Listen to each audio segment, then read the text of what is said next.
Bonjour à tous et bienvenue pour un nouvel épisode de Mirabelle et Bretzel. Aujourd'hui, je prends la direction de la Petite Pierre dans le Bas-Rhin. Je me rends plus précisément dans la vieille ville au niveau du château. Mon but étant de trouver un peu de fraîcheur et je sais que le site possède quelques atouts en la matière. Pour accéder au village historique, il vous suffira de vous garer sur le parking de l'office de tourisme, ombragé et surtout gratuit. La rue principale est jalonnée de restaurants et de boutiques proposant des produits locaux.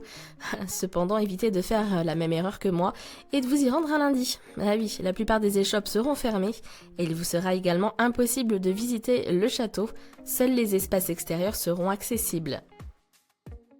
Si vous comptez vous restaurer sur place, je vous conseille également de réserver votre table ou de prévoir un repas tiré du sac. Le site offre une multitude d'endroits plus ou moins ombragés où vous pourrez vous arrêter le temps d'une pause.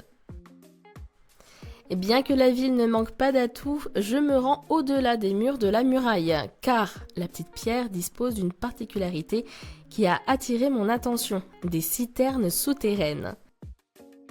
Pour les trouver, il vous faudra ouvrir l'œil. Elles se font discrètes le long de la paroi rocheuse. Une chance pour les rares promeneurs avertis qui en trouvent le chemin. Le site préserve ainsi une relative confidentialité. Ces constructions creusées à même la roche par l'homme dateraient du XVIe siècle et répondaient aux besoins de la cité fortifiée de se fournir en eau. C'est un problème récurrent pour les châteaux de l'époque, construits sur des éperons rocheux et où, la plupart du temps, l'eau se fait rare. Concernant la Petite Pierre, la source la plus proche est celle de l'Altenbourg. Plusieurs stratagèmes ont été étudiés pour acheminer son eau jusqu'à la ville, mais ces derniers n'étaient pas des plus efficaces, d'autant plus que c'étaient des cibles faciles en cas de conflit. C'est pourquoi un premier puits, appelé Puits Nord, est construit. Il s'agit de l'ouvrage se trouvant au fond de la galerie, située en face de l'entrée du site. Ce dernier atteint une profondeur totale de 26,70 mètres, mais il ne fournissait pas assez d'eau. Du coup, un second puits est creusé plus au sud, d'où le nom de puits sud. D'une profondeur de 14,28 mètres et d'un diamètre de 2 mètres, il a été complété par une citerne circulaire d'environ 8 mètres de diamètre. C'est d'ailleurs cette dernière que nous traversons grâce à la passerelle métallique. Pour compléter le tout, 2 galeries ont été creusées de part et d'autre de la citerne du puits sud.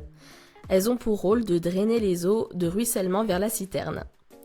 Alors si vous observez bien les parois des lieux, vous remarquerez des marques laissées par les hommes qui ont creusé ces galeries à l'aide probablement d'un outil appelé pointerolle. Je préfère toutefois vous prévenir, il s'agit d'un endroit humide et frais. La vie ne manque pas dans les galeries et surtout sur ces parois. En clair, il ne faut pas avoir peur des petites bêtes, tout comme il ne faut pas avoir peur de se salir un petit peu. Et oui, l'eau est toujours bel et bien présente dans les lieux, le sol est donc humide et peut se révéler glissant par endroits. Enfin, un éclairage portatif est nécessaire pour les plus téméraires qui souhaiteront arpenter les galeries. Ce site a le mérite d'être préservé. Il est primordial de respecter les lieux en le conservant dans son état d'origine. Et comme tout site naturel, la visite se fait au risque et péril de chacun. La prudence est donc de mise. Quand on remonte dans les rues de la vieille ville, seule la partie haute du puits sud est visible. Ça se situe au niveau de l'une des places du Stadel. Après la première partie de ma visite, je décide de poursuivre ma route à l'extérieur des murailles. Un circuit est en effet possible et largement accessible pour tous les niveaux. Relativement court, il permet de voir les extérieurs du château. Au prix d'une petite escalade, vous trouverez aussi une petite place un peu à l'écart avec vue sur la vallée en prime. Un arrêt que je ne manque jamais de faire à chacun de mes passages à la Petite Pierre. Entre les lianes de lierre et la quiétude des lieux, c'est l'endroit parfait pour y faire une pause avant de terminer le tour qui nous ramènera au niveau du parking. J'espère vous avoir donné envie d'explorer les lieux et je vous donne rendez-vous la semaine prochaine pour un nouvel épisode de Mirabelle et Bretzel. Très bonne semaine à tous.